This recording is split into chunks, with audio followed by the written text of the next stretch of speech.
안녕하세요. 오늘 저희가 좀 깊게 파고들 주제는요, AI 칩 세계에 불고 있는 아주 흥미로운 변화의 바람입니다.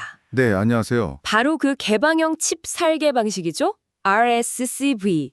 이게 엔비디아의 강력한 쿠다 생태계에 합류했다는 소식하고요. 네네. 그리고 또 칩 설계 거장 짐 켈러가 이끄는 텐스토렌트가 RSCV 기반으로 새로운 AI 칩을 내놓았다는 이야기입니다. 아, 정말 중요한 소식들이죠. 네, 저희가 쭉 살펴본 기사들도 보면 이게 그냥 단순한 뉴스거리가 아니라 AI 개발의 판도를 좀 바꿀 수도 있겠다. 뭐 이런 시각들이 많더라고요. 맞습니다. 특히 기존의 그 인텔이나 AMD의 X86 또 ARM과는 좀 다른 길을 가는 이 RSCV하고 텐스토렌트의 움직임이 상당히 흥미로운 것 같아요. 네, 그렇죠. 새로운 플레이어들의 등장이니까요. 그래서 이번 시간에는 이 두 가지 소식이 딱 합쳐졌을 때 특히 좀 비용 효율성이나 새로운 가능성을 찾는 분들께는 어떤 기회가 열릴 수 있는지 또 기존의 강자들에겐 이게 어떤 의미인지 그 속내를 좀 깊숙이 들여다볼까 합니다. 네, 아주 시의적절한 주제인 것 같습니다. 그럼 바로 시작해 볼까요?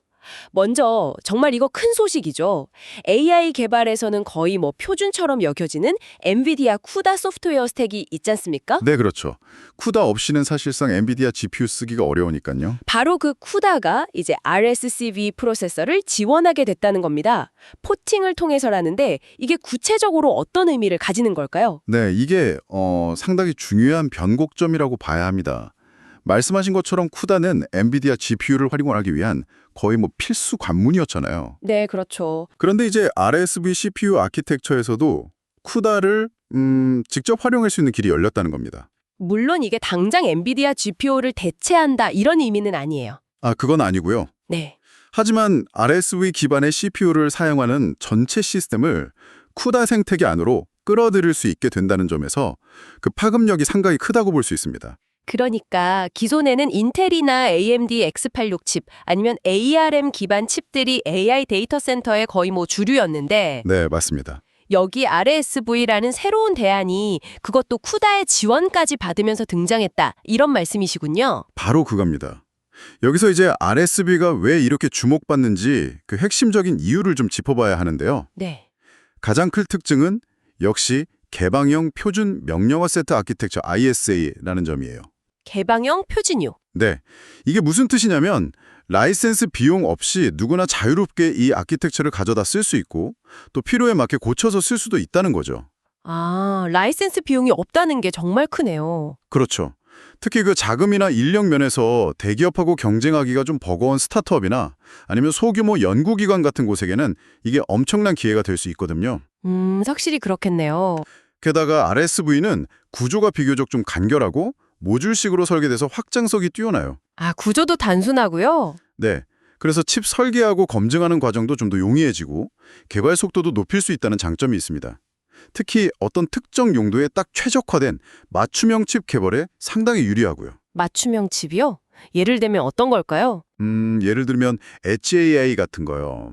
아주 다양한 환경에 적용되어야 하고 전력 소모나 크기 같은 제약 조건이 많잖아요. 네네, 그렇죠. 그럴 때 IOSKV 기반으로 딱 필요한 기능만 넣어서 최적화된 칩을 만들기가 상대적으로 수월하다는 거죠. 이런 개방성 때문에 사실 이전부터 중국 개발자들 사이에서도 관심이 꽤 높았거든요. 아, 그랬군요. 그런데 이번에 쿠다 지원까지 발표되면서 AI 분야에서 IOSKV 채택이 정말 뭐 날개를 달고 가속화될 가능성이 높아진 거죠. 와, 그렇군요. 이런 ISKV 진영에서 또 가장 주목받는 움직임 중 하나가 바로 그 전설적인 칩 설계자 짐 켈러가 이끄는 텐스토렌트잖아요. 네, 텐스토렌트. 아주 중요하죠. 최근에 이 텐스토렌트가 ISKV 기반의 고성능 AI 칩 웜홀, 우리말로 웜홀 시리즈를 PCI 카드의 형태로 출시를 했죠. 네, 맞습니다. 드디어 구체적인 제품이 나온 거죠. 네, 스펙을 보니까 이게 또 꽤 흥미롭던데요. 웜홀 N500하고 N300 두 가지 모델이 나왔는데 네. N500 모델 같은 경우는 단일 프로세서에 72개의 10-6라는 코어를 탑재했고 근데 또 그 각 코어 안에는 5개의 작은 ISKV 코어가 들어있다고 해요. 아, 네. 코어 안에 또 코어가 있는 구조군요. 네, 그리고 12기가 GDDR6 메모리에 성능은 262 T플롭스, 이건 FP8 연산 기준이라고 하고요. 그런데 가격이 999달러. 네, 그 가격이 정말 놀랍죠. 그렇죠. 엔비디아 H100 같은 거 생각하면 이건 뭐 정말 파격적인 가격인데요. 그리고 N300 모델은 프로세서를 2개 넣어서 연산 능력이랑 메모리 24기가 GDDR6를 2배로 늘렸는데 가격은 1,399달러고요. 맞습니다. 그 가격이 사실상 이 칩의 핵심 메시지라고 볼 수 있습니다. 999달러, 1,399달러라는 건 엔비디아의 최상위 AI 가속기 가격과 비교하면 정말 뭐 10분의 1에도 미치지 못하는 수준이잖아요. 네, 그렇죠. 물론 여기서 말하는 262 티플롭스 성능은 FP8, 그러니까 8비트 부동소 수점 연산 기준인데요.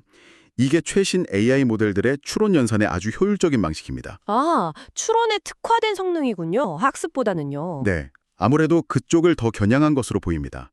즉, 절대적인 최고 성능 경쟁을 하겠다기보다는 가격 대비 성능, 특히 AI 추론 연산에서의 가성비를 극대화하겠다는 전략으로 보여요. 티플롭스 수치 자체도 물론 중요하지만 그 가격에 그 정도의 추론 성능을 낼 수 있다는 게 핵심 포인트라는 거군요. 바로 그겁니다. 그리고 텐스토렌트가 또 하나 강조하는 게 확장성인데요. 아, 확장성이요? 네, 짐 켈러가 원래 이더넷 인터커넥트를 굉장히 선호하는데 이 웜홀 칩들도 여러 개를 그냥 표준 이더넷으로 쉽게 묶어서 마치 하나의 거대한 칩처럼 사용할 수도 있고 아니면 뭐 개별적으로 쓸 수도 있다는 거죠. 와, 이더넷으로요? 그게 그렇게 간단하게 되나요? 네, 그게 텐스토렌트의 기술력 중 하나라고 볼 수 있겠죠. 이걸 기반으로 해서 아예 워크스테이션 완제품도 내놨어요. TT 콰이어트 박스라는 순행식 모델하고 TT 라우드 박스라는 공랭식 모델이요. 아, 완제품까지 같이요. 네. 그 텐스토렌트의 전략은 이제 꽤 명확해 보입니다.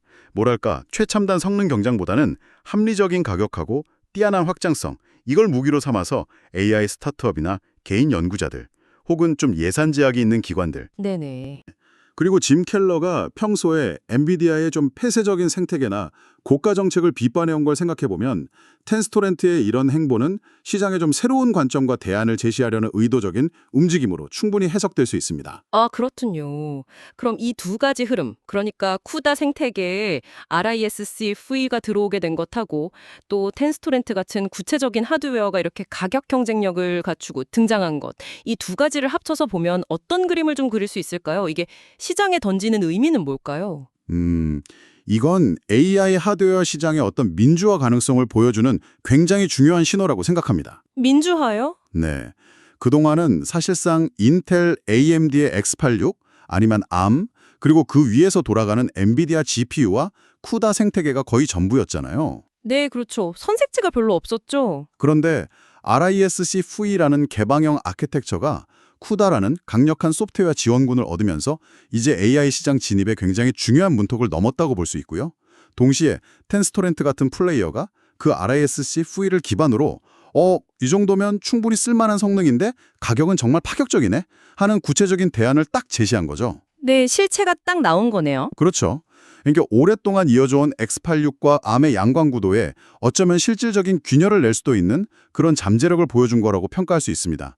특히 이게 중요한 건 하드웨어 분야에서도 오픈소스 기반의 접근 방식이 정말 강력한 경쟁력이 될 수 있다는 걸 시사한다는 점이에요. 아, 하드웨어 오픈소스요? 네, 단순히 칩 설계도를 공개하는 데 그치는 게 아니라 이걸 기반으로 실제 상용 제품까지 만들어서 시장에 나오고 심지어 가격 경쟁력까지 갖추게 된 거니까요.